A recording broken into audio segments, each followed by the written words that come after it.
আব্দুর রহমান জানালো সে তার বিজ্ঞ দাদার পরামর্শে কমিউনিস্ট ছাত্র সংগঠন কসমলে যোগদান করে। তার দাদা বলেছিলেন, রাশিয়ায় বেঁচে থাকতে হলে অন্তত প্রকাশ্যে তোমাকে কমিউনিস্ট সাজতে হবে। ইচ্ছা থাকলে কমিউনিস্ট সংগঠনে যোগ দিয়েও তুমি মুসলমানদের সাহায্য করতে পারবে। কমিউনিস্ট পরিচয়ে আড়ালে মুসলমানদের সাহায্য করা অনেকাংশে তোমার পক্ষে সহজ হবে। কসমল সম্পর্কে আলী জানতে চাইলে আব্দুর রহমান বলল, কসমল হলো কমিউনিস্ট রাশিয়ায় সবচেয়ে বড় ছাত্র সংগঠন। কসমল সদস্যদের লেখাপড়া শেষে চাকুরি পেতে তেমন বেগ পেতে হয় না। রাষ্ট্রীয় নিরাপত্তার ক্ষেত্রেও ওদের কোনো সমস্যা সন্দেহের দৃষ্টিতে দেখা হয় না। নিজ জীবনের ঘটনা জানাতে গিয়ে আব্দুর রহমান বলল, তখন 1984 সাল, একটি ইঞ্জিনিয়ারিং কলেজ থেকে কোর্স শেষ করেছি মাত্র। তখন আমাকে সেনাবাহিনীতে যোগ দেওয়ার আহ্বান করা হলো। 1 বছর কঠোর ট্রেনিং দেওয়ার পর আমাদের বলা হলো, তোমাদেরকে আফগানিস্তানে পাঠানো হচ্ছে। পাকিস্তান, চীন, আমেরিকার আগ্রাসী সেনাবাহিনী সেখানে নিরস্ত্র নাগরিকদের খুন ঝরাচ্ছে। তোমরা আফগান নাগরিকদের সাহায্যের জন্য যাচ্ছ। ভিডিও ফিল্মে আমাদের দেখানো হলো যে আফগানিস্তানি বিদেশি সৈন্যরা সাধারণ নাগরিকদের উপর অকথ্য নির্যাতন চালাচ্ছে। আমি কখনো রুশদের এসব কথা ও ভিডিও দৃশ্য বিশ্বাস করিনি। আমার দাদা কমিউনিস্টদের সকল ষড়যন্ত্র, অপকৌশল ও প্রতারণা সম্পর্কে আমাকে অবহিত করেছিলেন। আফগানিস্তান পাঠাবার সিদ্ধান্তে কমিউনিস্টদের গড়া জাহান্নাম থেকে নিষ্কৃতির জন্য আমি সুখানুভব করছিলাম। কিন্তু এ ভেবে দুঃখবোধ হচ্ছিল, কখন না জানি আমার বুলেটে কোনো মুসলমানের জীবন ঝরে যায়। আমার একটা কৌতূহল ছিল যে মুসলমান মুজাহিদদের জীবনযাত্রা নিজ চোখে দেখব এবং সম্ভব হলে মুসলমানদের সহযোগিতা করব, আর সুযোগ পেলেই মুজাহিদদের কাতারে সামিল হয়ে যাব। দাদা জানের সে কথা ও নির্দেশনা আমি অতি সঙ্গোপনে হৃদয়ে পুষে আসছিলাম। এগুলো এখন আমার অন্তরে আগুন জ্বালিয়ে দিয়েছে। রাশিয়ায় আমার এই আগুন কোনোভাবেই প্রকাশ করতে পারছিলাম না। অতএব আফগানিস্তানই হবে আমার উত্তম ঠিকানা। আফগানিস্তানে যাওয়ার আগে 3 দিনের ছুটি নিয়ে আমি বাড়ি এলাম। সাধারণত এই সময়ে ছুটি দেওয়া হয় না। কসমলের নেতা হওয়ার কারণে আমি ছুটি পেয়েছিলাম। সেই ছুটিতে বাড়ি এলে দাদাজানের কথা আমার বেশি মনে পড়ে গেল। দাদাজান 4 বছর আগে ইন্তেকাল করেছেন। আজ তিনি বেঁচে থাকলে আফগানিস্তান সম্পর্কে আমাকে অনেক অজানা ইতিহাস জানাতেন। আমার এখনও মনে আছে, প্রথম যখন সোভিয়েত সৈন্যরা আফগানিস্তানে প্রবেশ করে তখন তিনি বলেছিলেন, এ যুদ্ধে রুশদের খুব চড়া মূল্য দিতে হবে। সাদাসিধে আফগানি মুসলমানদের কেউ কোনোদিন জয় করতে পারেনি, আর এটা 1917 এর যুগ নয়। তিনি ঈষৎ হেসে বলেছিলেন, এমন হওয়া বিচিত্র নয় যে আফগানিস্তানের আজাদি পুরো তুর্কি সালতানাতের আজাদির দ্বার খুলে দেবে। পৃথিবীর সবচেয়ে বড় মুসলিম রাষ্ট্রের আজাদি নিজ চোখে দেখার সৌভাগ্য তোমাদের হতে পারে। যদি এমনটি হয়েই যায়, অবশ্য আমার একান্ত বিশ্বাস তাই হবে, তবে তোমরা হবে রাশিয়ার সৌভাগ্যবান মুসলমান। বেটা, আমরা তো আজীবন আজাদির স্বপ্ন নিয়ে মৃত্যুর দিকে চললাম, স্বাধীনতার সূর্যলোক দেখার সৌভাগ্য হলো না। বিদায় নেওয়ার আগে আমি আম্মুর কক্ষে গেলাম। দেখি তিনি কাঁদছেন, 2 চোখ বেয়ে অশ্রু গড়িয়ে পড়ছে তার। আমাকে বুকে জড়িয়ে আম্মু বললেন, বেটা তুমি আমাদের কমিউনিস্ট মনে করো, কিন্তু না, তোমার আব্বু কমিউনিস্ট না, আমি কমিউনিজম বিশ্বাস করি। কমিউনিস্ট রাশিয়ায় বেঁচে থাকার জন্য আমাদেরকে নাস্তিকতার মুখোশ পড়তে হয়েছে। আমরা কমিউনিজমে বিশ্বাসী হলে তোমার দাদা তোমাকে ইসলামী শিক্ষা দিতে পারতেন না। বেটা, তোমাকে বিদায় করতে আজ আমার খুব কষ্ট হচ্ছে। জানি না জীবনে আর কোনোদিন আমাদের দেখা হবে কিনা। শোনো, আফগানের কোনো মুজাহিদ যেন তোমার বুলেটের নিশানা না হয়। ওরা তোমার মুসলিম ভাই। মাতৃভূমির আজাদি ও ইসলামের মর্যাদা রক্ষার লড়াইয়ে তারা যুদ্ধ করছে। যথাসম্ভব তাদের সাহায্য করবে। রুশ কমিউনিস্টরা শুধু তোমার দাদার পূর্বপুরুষদের সাথেই জুলুম করেনি, রাশিয়ার কোনো মুসলমান রুশদের অত্যাচার উৎপীড়ন থেকে রেহাই পায়নি। আমার নানার বংশের 20 জন লোককে রুশ কমিউনিস্টরা জবাই করে হত্যা করেছিল। আমার আম্মার যখন রুশ নরপিশাচদের ওই হত্যাকাণ্ডের কথা স্মরণ হতো, তিনি চিৎকার করে কাঁদতেন। আজীবন তিনি রুশ কমিউনিস্টদের জুলুমের যন্ত্রণা নিয়ে মৃত্যুবরণ করেছেন। কখনো কমিউনিস্টদের প্রতি প্রসন্ন হতে পারেননি। আম্মু দুহাত তুলে দোয়া করতে লাগলেন। জীবনে প্রথম আল্লাহর দরবারে হাত তুলে আম্মুকে দোয়া করতে দেখার আনন্দে আমার চোখ অশ্রুতে ভরে উঠল। আম্মু বলছিলেন, আল্লাহ তুমি আমাদের অক্ষমতা জানো, আমরা এখানে তোমার দিনের জন্য কিছুই করতে পারছি না, আমাদের ক্ষমা করো। আমাদের একমাত্র সন্তান তোমার কাছে সোপর্দ করছি, তাকে শক্তি সাহস দান করো। যাতে আমার সন্তান তোমার পথে জিহাদরত মুজাহিদদের সহযোগী হতে পারে। তাকে আখিরাতে আমাদের মুক্তির উসিলা বানাও, আমিন। আম্মুর দোয়ার সময় অবচেতন মনে আমি তাকে ঝাপটে ধরে কাঁদছি। আম্মু আমাকে সান্ত্বনা দিয়ে বললেন, বেটা, তোমাকে ধৈর্য ও সাহসের পরিচয় দিতে হবে। তোমাকে সামনে অনেক কঠিন কাজ করতে হবে। আমি বললাম, আম্মু, আপনি ভাবছেন আমি ভীরু কাপুরুষ? আমি আজ পরম আনন্দে কাঁদছি। জিহাদি উদ্দীপনায় উজ্জীবিত মায়ের ছেলে হতে পেরে আমি গর্বিত। আমার এই অশ্রু আনন্দাশ্রু। রওনা হওয়ার প্রস্তুতি নিয়ে সামানপত্র গুছিয়ে আমার কক্ষে আব্বুর আগমনের অপেক্ষা করছি। এমন সময় আম্মু ঘরে ঢুকে বললেন, পাশে ঘরে তোমার আব্বু অপেক্ষা করছেন, তার সাথে কথা বলো। আব্বু তার ঘরে উদ্বিগ্নভাবে পায়চারি করছিলেন। তিনি আমাকে দেখে এগিয়ে এসে বুকে জড়িয়ে ধরে বললেন, বেটা, আজ তোমার দাদুজান বেঁচে থাকলে তিনি যে কথা বলতেন আমি তোমাকে সে কথাই বলতে চাচ্ছি। শোনো, একথা স্মরণ রেখো, আমাদের মতো রাশিয়ার অধিকাংশ মুসলমান নিরুপায় হয়ে কমিউনিজম গ্রহণ করেছিল। বন্ধুদের মধ্যে অনেকে আমরা এজন্য কসমোসলে যোগ দিয়েছিলাম, যাতে করে প্রাণে বেঁচে থেকে গোপনে মুসলমানদের মধ্যে ইসলামী চেতনাবোধ জাগ্রত ও জিহাদি প্রেরণা উজ্জীবিত করতে পারি। ভবিষ্যতে যেন স্বাধীনতা যুদ্ধের জন্য মুসলমানরা প্রস্তুতি গ্রহণ করতে পারে। কিন্তু আমরা ব্যর্থ হয়েছি, কারণ রুশ গোয়েন্দা বিভাগ ছিল দেশের পরতে পরতে বিস্তৃত। কেজিবির এজেন্টদের ভয়ে এখানে পিতা ও পুত্রকে বিশ্বাস করতে পারছে না। তোমার দাদাজান তোমাকে ইসলামী তাহজিব তামাদ্দুনের ভিত্তিতে গড়ে না তুললে আমিও তোমাকে আজ এসব কথা বলার সাহস পেতাম না। আমরা জানি আফগানিস্তানে আমেরিকা, চীন, পাকিস্তানের কোনো সৈনিক যুদ্ধ করছে না। শোনো, আমার একান্ত বাসনা, যখনই তুমি সুযোগ পাবে মুজাহিদদের সাথে যোগদান করো। আল্লাহ তোমাকে একটি মহৎ সুযোগ দিয়েছেন, আমাদের জন্য দোয়া করবে। কতক্ষণ নীরব থেকে আব্বু আবার বললেন, শোনো বাবা, আমি তোমাকে বলতে ভুলে গিয়েছিলাম, আফগান সীমান্তবর্তী রাশিয়ার অভ্যন্তরীণ জেলাগুলোর অবস্থা এখন খুব শোচনীয়। রাশিয়া এখন প্রবীণ কমিউনিস্ট নেতাদের প্রতি সন্দিহান হয়ে পড়েছে। ওরা মনে করছে রুশ মুসলমানদের পক্ষ থেকে আফগান মুজাহিদদের সহযোগিতার ফলে অবস্থা ক্রমাগত বিগড়ে যাচ্ছে। সীমান্তের কয়েকটি জেলা থেকে কমিউনিস্ট নেতাদেরকে শুধু বরখাস্ত করেই ক্ষান্ত হয়নি, অনেককে কারাগারেও প্রেরণ করেছে। রুশ গোয়েন্দা পুলিশকে নির্দেশ দেওয়া হয়েছে ওরা যেন মুসলমান কমিউনিস্টদের প্রতি বিশেষভাবে দৃষ্টি রাখে। আমি বললাম, আব্বু, কমিউনিস্টদের এই ধারণা তো সত্যই মনে হয়। রাশিয়ার অভ্যন্তরে স্থানীয় মুসলমানদের সহযোগিতা ছাড়া মুজাহিদরা কোনো অপারেশনে সফল হওয়ার কথা নয়। আব্বু ব্যাপারটি পরিষ্কার করে বললেন, বাবা, বাস্তব ঘটনা এমন নয়। এখানকার মুসলমানদের এমন দুঃসাহস নেই এবং তাদের কাছে এমন সরঞ্জামাদিও নেই যা দিয়ে আফগান মুজাহিদদের সাহায্য করতে পারে। যদিও আমাদের মন চায় আমরা মুজাহিদদের সাহায্য করি, কিন্তু রুশ গোয়েন্দা বাহিনীর সদস্যদের কারণে আমরা কিছুই করতে পারছি না। যা কিছু হচ্ছে আমাদের অনুসন্ধান মতে রুশ পক্ষ ত্যাগী মুসলিম সৈন্যদের সহযোগিতাই হচ্ছে। রুশ গোয়েন্দা বাহিনী এখনও এই ব্যাপারটি সম্পর্কে সঠিক তথ্য পায়নি। মুসলমান কমিউনিস্টদের শুধু এতটুকু কসুর যে বিভিন্ন অপারেশনের খবর ওরা জানতে পারে, কিন্তু কখনো রুশ গোয়েন্দাদের তা জানায় না। রাশিয়ার একটি বিমানে করে আমাদের কাবুলে নামিয়ে দেওয়া হলো। কাবুল পৌঁছে আমরা বুঝতে পারলাম অবস্থা মোটেই ভালো নয়। কাবুল বিমানবন্দরে রুশ সেনাবাহিনীর শক্তি বৃদ্ধি করা হয়েছে। পুরো বিমানবন্দরে রুশ সেনাদের কড়া পহরা চলছে। প্রথম 3 মাস আমাকেও বিমানবন্দরে কর্তব্য পালন করতে হলো। ইতিমধ্যে মুজাহিদরা কয়েকবার কাবুল বিমানবন্দরেও অপারেশন চালিয়ে কয়েকটি বিমান ধ্বংস ও ব্যাপক ক্ষয়ক্ষতি সাধন করে নিরাপদে ফিরে গিয়েছে। বিমানবন্দরে দায়িত্বশীল রুশ কর্নেল যখন জানতে পারল আমি ফার্সি ভাষা স্বাচ্ছন্দ্যে বলতে পারি, তখন আমাকে পল্লী এলাকায় অপারেশন প্রোগ্রামে পাঠিয়ে দেয়।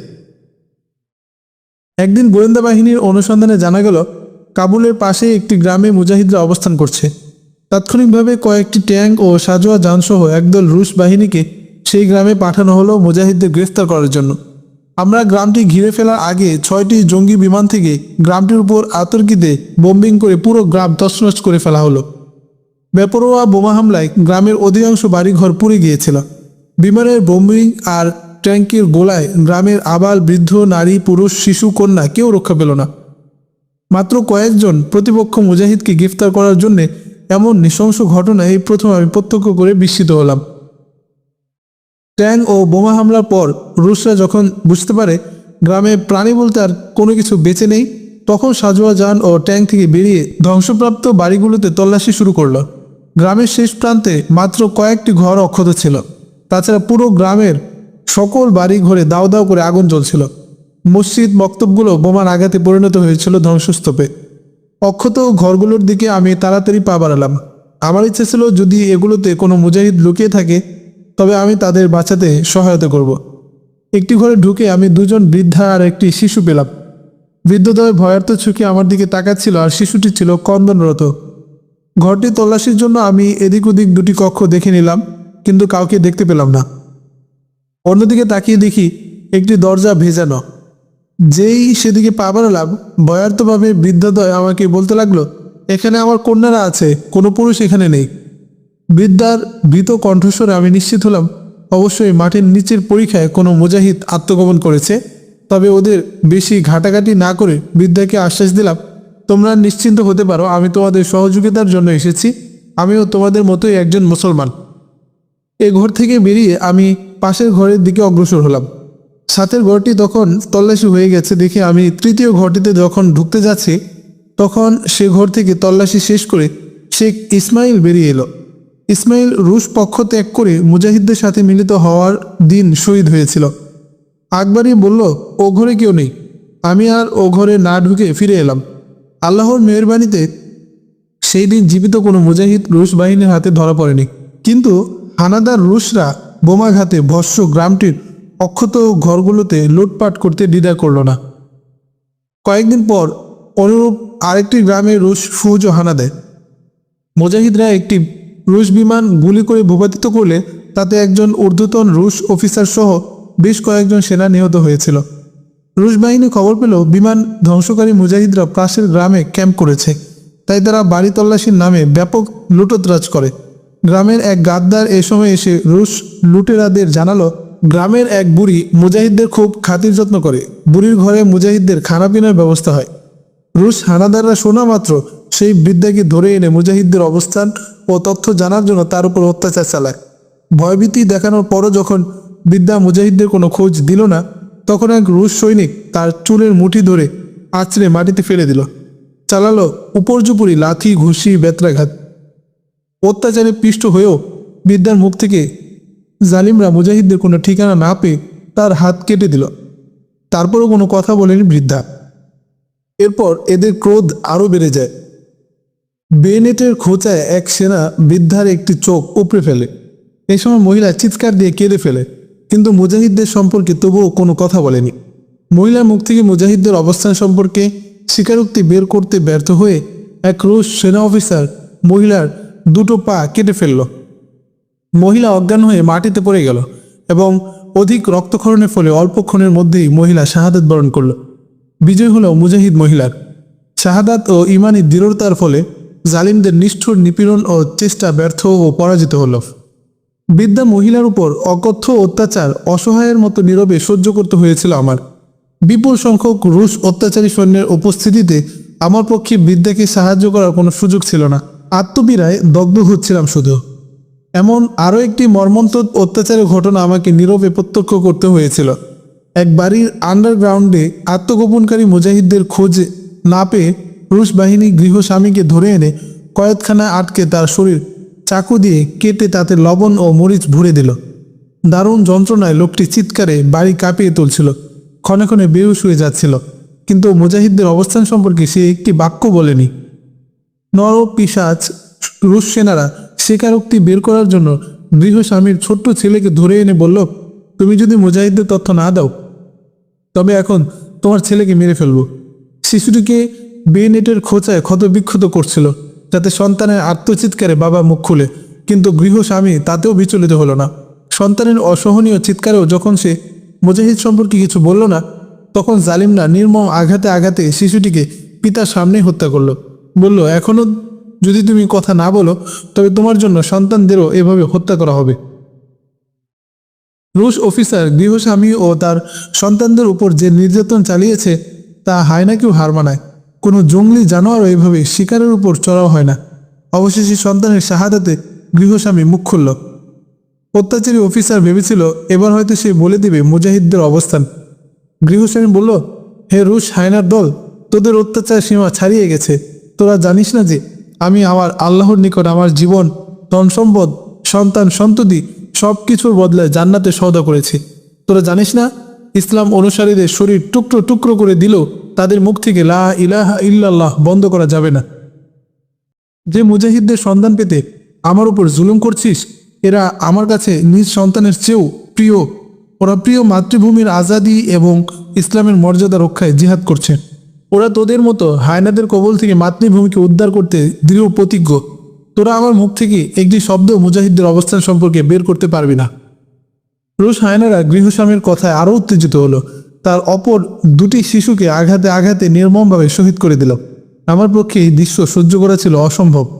আমার হৃদয়ে জ্বলছিল প্রতিশোধের আগুন। একবার ভাবছিলাম উপর থেকে বোমা হামলা করে রুশ অফিসারদের ভস্ম করে দিব, কিন্তু পরক্ষণে মনে হলো তা করলে শুধু শুধু আমার জীবনটি বিনাশ করা হবে। এতে সুদূর প্রসারী কোনো ফল দাঁড়াবে না। সেদিন থেকে সিদ্ধান্ত নিলাম, আজ থেকে আমি পিছিয়ে না থেকে তল্লাশিতে সবার আগে থাকব, যাতে মুজাহিদদের উপকার করা যায়। কয়েকদিন পরের ঘটনা। একটি গ্রামে তল্লাশির জন্য আমি একটি ঘরে প্রবেশ করলাম। ঘরের মাচাঙে এক বুড়ো ছাগলের পালের কাছে বসা। আমি জিজ্ঞেস করলাম, ঘরে অন্য কেউ আছে? বুড়ো জবাব দিল না, কিন্তু আমার মন বলছিল এখানে অবশ্যই মুজাহিদ আছে। বন্ধ একটি দরজা যেই না খুলতে যাচ্ছি, বুড়ো আমাকে আগলে ধরে বলল, ওখানে আমার মেয়েরা আছে, ও ঘরে যেও না। রুশ কমিউনিস্টরা এ ধরনের ঘরে জোরপূর্বক প্রবেশ করে কন্যাবধূদের ইজ্জত সম্ভ্রমহানি শেষে নির্মমভাবে তাদের হত্যা করত। আমি বুড়োকে বললাম, আমি জানি ভিতরে মুজাহিদ আছে, আমি মুসলমান, আমি তাদের সাহায্য করতে এসেছি। তুমি যদি আমাকে ধোঁকা দাও তাহলে মুজাহিদদের মৃত্যুর কোলে ঠেলে দিব।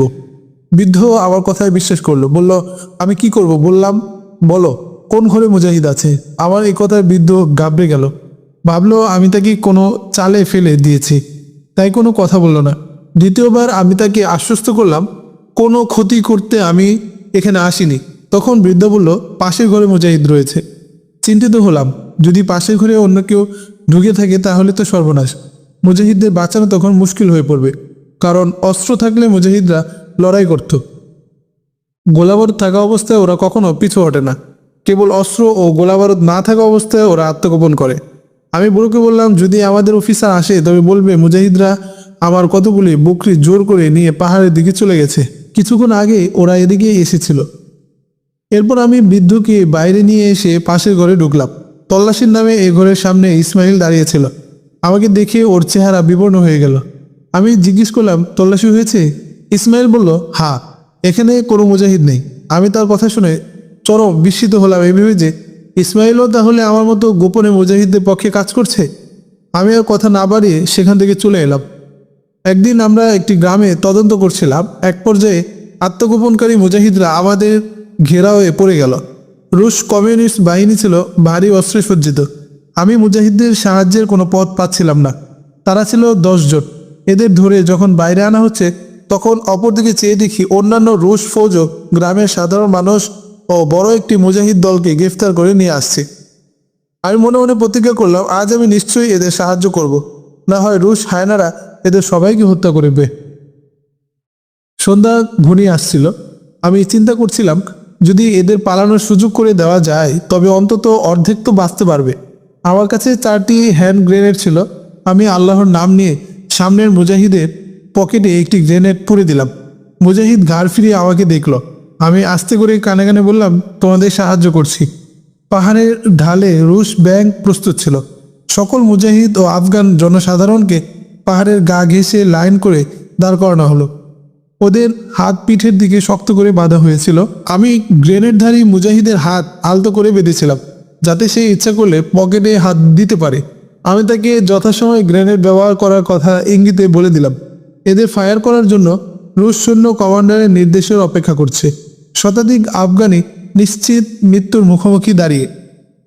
আমি বুঝতে পেরেছিলাম যে যদি মুজাহিদ আমার চাল বুঝতে পারে তবে মুখোমুখি থাকা ঠিক হবে না। তাই আমি একটু দূরে দাঁড়িয়ে কায়মনা বাক্যে আল্লাহর কাছে মোনাজাত করছিলাম। যদি এ সময় একটু অন্ধকার নেমে যেত তাহলে ওদের পালাতে সুবিধা হতো। তৎক্ষণাৎ দেখা গেল পুরো আকাশ মেঘে ছেয়ে গেছে। চতুর্দিক অল্পক্ষণের মধ্যে কেমন যেন ভূতের অন্ধকারে ডুবে গেছে। আমার নজর ছিল ওই গ্রেনেডধারী মুজাহিদের উপর। কমান্ডার যখন এসে নির্দেশ দিল এদেরকে গুলি করে সাফ করে ফেলো, এবং নির্দেশপ্রাপ্ত সৈনিকটি যেই ট্রিগার টিপতে যাবে অমনি মুজাহিদের নিক্ষিপ্ত গ্রেনেড এসে বিস্ফোরিত হলো রুশ সৈন্যের বুকের ওপর। ইত্যবসরে সকল মুজাহিদ দৌড়ে পালালো। আমার পরিকল্পনা বাস্তবায়িত হলো।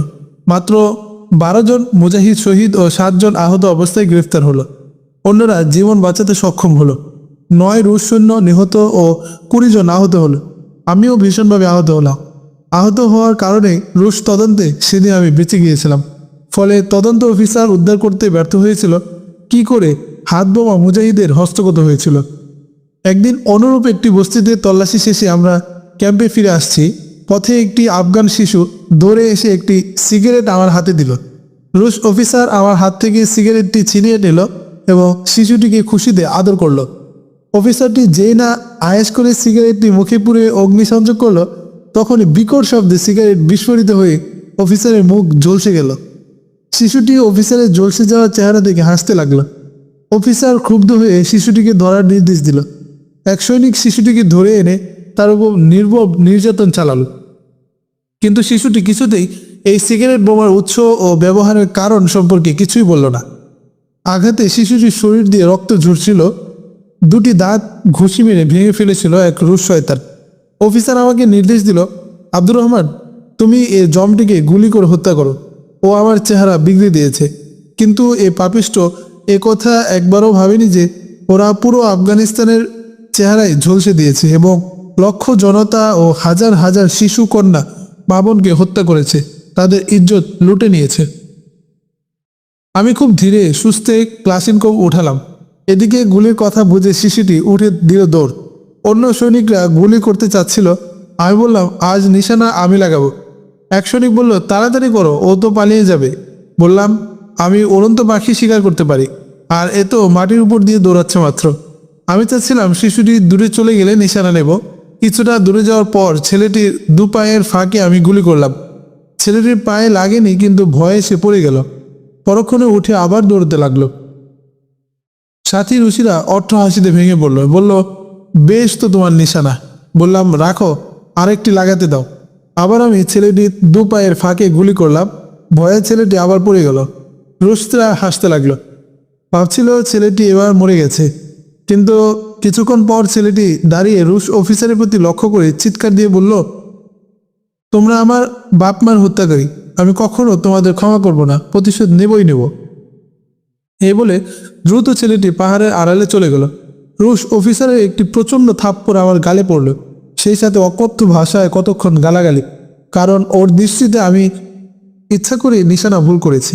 পাশে ইসমাইল দাঁড়ানো ছিল। ও বলল, অনেক সময় ভালো নিশানাবাজেরও ভুল হয়ে যায় স্যার, আর এখানে তো আব্দুর রহমানের কোনো দোষ নেই। কাবুল খায়ের খানা কলোনিতেও শিশু কর্তৃক ফৌজ আক্রমণের একটি ঘটনা ঘটেছিল। সেখানে আফগান শিশুরা রুশিদের কাছে বিভিন্ন প্রয়োজনীয় জিনিস ফেরি করে বিক্রি করত। তন্মধ্যে আমেরিকান সিগারেট ছিল অন্যতম। শিশুরা যখন রুশ ফৌজদের সাথে খুব খাতির জমিয়ে ফেলত, তখন আসল সিগারেটের বদলে রুশদেরকে বারুদ ভর্তি সিগারেট সরবরাহ করে ওরা দ্রুত সরে পড়ত। একবার সৈন্যদের সিগারেট অগ্নিসংযোগ করে ধূমপানের ফল এ হলো যে সিগারেট বোমার আঘাতে 110 থেকে 115 জন সৈন্যের চেহারা নষ্ট হয়ে গিয়েছিল। শিশুদের এই আক্রোশ ছিল এরই বহিঃপ্রকাশ যে অত্যাচার ও নির্যাতনের দ্বারা রুশ বাহিনী তাদের কচি মনেও ক্রোধ ও প্রতিশোধের বীজ বপন করেছিল। আমাকে এক আফগানি ফৌজ বলেছিল, প্রাথমিক পর্যায়ে আফগানিস্তানে রুশ সৈন্য আসার পর প্রাইমারি স্কুলসমূহে রাশিয়া থেকে দুধ দেওয়া হতো, কিন্তু শিশুরা দুধ নিত না। ওরা দুধ গ্রহণ না করে প্রতিবাদ করত রুশদের। বলতো, তোমরা আমাদের দেশ ছেড়ে চলে যাও, আমরা তোমাদের দুধ খাবো না। কাবুলের মুজাহিদরা প্রতি রাতে গেরিলা হামলা চালাতো। ওরা যদি কোনো রুশ সৈন্যকে হত্যা করত, তাহলে মৃতদেহে বিভিন্ন স্লোগান লিখে ক্ষোভ প্রকাশ করত। আমি নিজে দেখেছি, রুশ সৈন্য হত্যার পর তারা গায়ে লিখে রেখেছে, রুশদের কবরস্থান আফগানিস্তান, আফগানিস্তান সমরকন্দ বুখারা নয়, চিরস্বাধীন আফগানিস্তান। এইসব স্লোগান পড়ে আমার খুব ভালো লাগতো যে আফগানরা সমরকন্দ বুখারার ইতিহাসও ভালো জানে। আব্দুর রহমান থামলে আলী জিজ্ঞেস করলো, ইসমাইল কবে কিভাবে তোমার সাথে যোগ দিয়েছিল? আব্দুর রহমান বলল, এটা সেদিনের ঘটনা যেদিন বালকটির সিগারেটে অফিসারের মুখ ঝলসে গিয়েছিল। ইসমাইল আমার তাঁবুতে এসে তাঁবু থেকে দূরে একটি নির্জন স্থানে নিয়ে গেল। বলল, তুমি জেনে বুঝে ইচ্ছা করে সেই বালকটিকে কেন গুলি করলে না? আমি বললাম, তাকে রুশ অফিসার তদন্তের জন্য গোয়েন্দা হিসেবে পাঠিয়েছে। আমি বললাম, তাকে রুশ অফিসার তদন্তের জন্য গোয়েন্দা হিসেবে পাঠিয়েছে। বললাম, আমি টার্গেট করেছিলাম কিন্তু ভুল হয়ে গেছে। সে বলল, আমার সাথে মিথ্যা বলো না, আমি তোমাকে এর আগেও মুজাহিদদের সাহায্য করতে দেখেছি। যেদিন মুজাহিদদের পকেটে গ্রেনেড ঢুকিয়ে দিয়েছিলে সেদিন আমার সহযোগিতার কারণে রেজিস্টারে গ্রেনেডের কমতি ধরা পড়েনি। তদুপরি ওই দিন বিদ্যাকেও তুমি শিখিয়ে দিয়েছিলে অফিসার এলে বলবে মুজাহিদরা আমার ছাগল নিয়ে পাহাড়ে চলে গেছে, অথচ মুজাহিদরা তার ঘরেই লুকিয়েছিল। ইসমাইলের কথা আমাকে ভাবিয়ে তুলল। বুঝলাম ইসমাইল সব কিছুই জানে। সব কিছু জেনেও যদি এ পর্যন্ত অফিসারের কাছে কিছু না বলে থাকে তাহলে হয়তো সেও আমার মতো গোপনে মুজাহিদদের সাহায্য করে। আমি বললাম, ভাই ইসমাইল, আমি নিরপরাধ আফগানিদের উপর গুলি ছুটতে পারি না। আমাকে চীন, আমেরিকা ও পাকিস্তানিদের বিরুদ্ধে যুদ্ধ করতে পাঠানো হয়েছিল, কিন্তু এখানে তো আমরা নিষ্পাপ শিশু ও নিরপরাধ মানুষের উপর গুলি চালাচ্ছি। এই শিশু বালকটি আর কত বড় অপরাধ করেছে, যেখানে তার বাপ মা ভাই বোন সবাইকে হত্যা করা হয়েছে। যদি সিগারেটে বারুদ ভরে রুশ অফিসারের মুখ জ্বালিয়ে দিয়ে অপরাধ করে থাকে, তবে রুশরা মুজাহিদদের গ্রেফতার করে জীবন্ত পুড়িয়ে হত্যা করছে, তার শাস্তি কি হবে? তুমি যদি গোপন তদন্ত বা গোয়েন্দাগিরির লক্ষ্যে এসে থাকো তবে শোনো, আমি পরিষ্কার বলে দিচ্ছি, গিয়ে অফিসারকে জানাতে পারো আমি সব কিছুই জেনে বুঝে করেছি। ইচ্ছা করেই বালকটিকে হত্যা করিনি। আমি একজন তুর্কি মুসলমান। আমি নিরপরাধ মুসলিম আফগানিদের উপর জুলুম করতে পারবো না। আমি রুশদের অত্যাচারের বিপক্ষে, মাজলুমদের পক্ষে। বলতে পারো ওরা আমাকেও যেন জ্বালিয়ে ফেলে, না হয় জেলখানায় বন্দি করে। আমি নীরব হয়ে ইসমাইল বলল, ভাই আব্দুর রহমান, আমিও তোমার সাথে। আমিও তোমার মতো রুশদের বিরোধী। ওরা আমাদের মাতৃভূমি আমাদের কাছ থেকে কেড়ে নিয়ে এখন আফগানিদের মাতৃভূমিও ছিনিয়ে নিতে চাচ্ছে। আসার সময় আমার আব্বা বলে দিয়েছে আফগানিদের উপর কোনো গুলি চালাবে না, ওরা তোমাদের ভাই। আমি যথাসম্ভব সেই উপদেশ মেনে চলছি এবং মুজাহিদদের সাহায্য করছি, কিন্তু তোমার মতো এমন বোকামি করিনি। শোনো, গত মাসে যে রুশ অফিসার নিজ কক্ষে জ্যান্ত পুড়ে মরেছিল তাকে আমি মেরেছিলাম। ওই বদমাস এক আফগানি মেয়েকে জোর করে ধরে এনেছিল ধর্ষণ ও ইজ্জতহানির জন্য। আমি দেখলাম ওর কাছ থেকে এই মেয়েকে কোনোভাবেই উদ্ধার করতে পারবো না এবং মেয়েটির ইজ্জতও রক্ষা করতে পারবো না। শেষ পর্যন্ত এই ব্যবস্থাই করেছি যে সেই হতভাগী সহ কাপালিকো দুনিয়া থেকে বিদায় হয়েছে। বিস্ফোরক সিগারেট বানানোর কৌশল আমি এক আফগান সেনাকে শিখিয়েছিলাম। যখন বুঝতে পেরেছিলাম সে নিশ্চিতভাবেই মুজাহিদদের সাথী, সেও রুশ অফিসার হত্যার সময় আমার সাথে ছিল। বিভিন্ন জায়গায় সিগারেট বোমার ব্যবস্থা ও পরিচালনা সেই করেছিল। কথা বলে ইসমাইল নীরব হয়ে গেল। অনেকক্ষণ কি যেন চিন্তা করে বলল, আব্দুর রহমান, শীঘ্রই আমরা মুজাহিদদের দলে যোগ দেব, কারণ অনেক সময় রুশদের অত্যাচার সচক্ষে দেখে তা সহ্য করা আমাদের পক্ষে অসম্ভব হয়ে পড়ে। তাছাড়া মাঝে মধ্যে বাধ্য হয়ে আমাদের অন্যায়ভাবে গুলি চালাতে হয়। এতে আমি খুবই আত্মপীড়ায় ভুগি। আমি সিদ্ধান্ত নিয়েছি বাকি জীবন ইসলামের খেদমতে ব্যয় করব। আফগানিস্তান বিজয়ের পর মাতৃভূমি উদ্ধারে জিহাদ করব। দেশ ত্যাগ করার সময় আমার আব্বা বলেছিলেন আফগানিস্তান অচিরেই স্বাধীন হবে। রাশিয়া তুর্কিস্তানকে গোলামির জিঞ্জিরে বেশি দিন আটকে রাখতে পারবে না। ইসমাইলের কথা শুনে আনন্দে আমার মন ভরে গেল। আমি যেন সম্ভাবনা আমার আপন একটি ভাইয়ের সাথে মিলিত হলাম। আমার আব্বু ঠিকই বলেছিলেন যে সকল রুশ কমিউনিস্ট নয়, জীবন বাঁচানোর জন্যই অনেকে কমিউনিস্টে লেবাস পড়েছে। আমি অজ্ঞাতস্বরে ইসমাইলকে জড়িয়ে ধরলাম। আনন্দে আমাদের উভয়ের চোখ বেয়ে অশ্রু গড়িয়ে পড়ছিল। হাতে হাত রেখে আমরা শপথ নিলাম আমরা উভয়ে মুজাহিদদের জলে যোগ দিয়ে পায়ের লাল জিঞ্জির ছিঁড়ে ফেলব।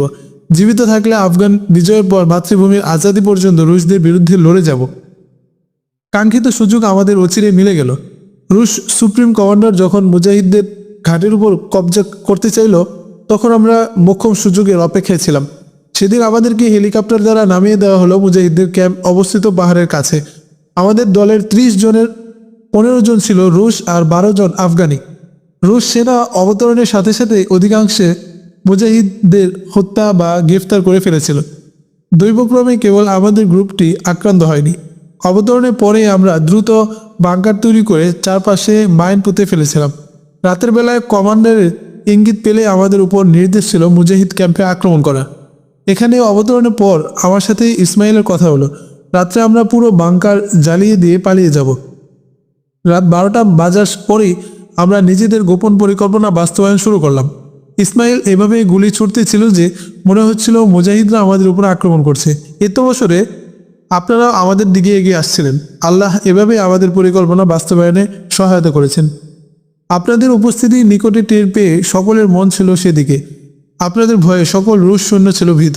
তাদের মধ্যে মতানৈক্য হয়েছিল অগ্রসর হয়ে পাল্টা আক্রমণ করবে না, বাংকারে বসে আত্মরক্ষামূলক ব্যবস্থা নেবে। আমি এই সুযোগের সদ্ব্যবহার করে সকল অস্ত্র ধ্বংস করে দিয়ে রুশ সৈন্যদের উপর বোমা হামলা করলাম। 3 আফগানি আমাদের সাথে যোগ দিয়েছিল আর 2 জন ওদের সাথে নিহত হয়েছিল। অন্যদের কোনো হদিস পাওয়া যায়নি। সকল রুশ সেনাদের হত্যা করার পর আমি এদিকে অগ্রসর হলাম। এমন সময় ইসমাইল একটি মাইন বিস্ফোরণে জিহাদ ও স্বাধীনতার নিঃসীম আকাঙ্ক্ষা নিয়ে শাহাদাত বরণ করলো। একজন পরম বন্ধুর সান্নিধ্য থেকে আমি বঞ্চিত হলাম। ও ছিল শুরু থেকে মুজাহিদদের সুহৃদ। রুশরা কোথাও পরাজিত হলে বা পালিয়ে আসলে সে ভীষণ খুশি হতো। আব্দুর রহমান ও আলী হাতে হাত রেখে শপথ করলো, আমরা সকলে মিলে শহীদ ইসমাইলের অসমাপ্ত মিশন চালিয়ে যাব। দেখবে একদিন না একদিন আফগানিস্তানের সাথে সাথে তুর্কিস্তানও স্বাধীনতা লাভ করবে। পৃথিবীর আজাদি পাগল মজলুম মুসলমানেরা প্রাণ ভরে দেখবে বিশাল তুর্কিস্তানে স্বাধীনতার নির্মল বাতাসে পতপত করে দুলছে ইসলামের কালেমা লেখা সবুজ পতাকা।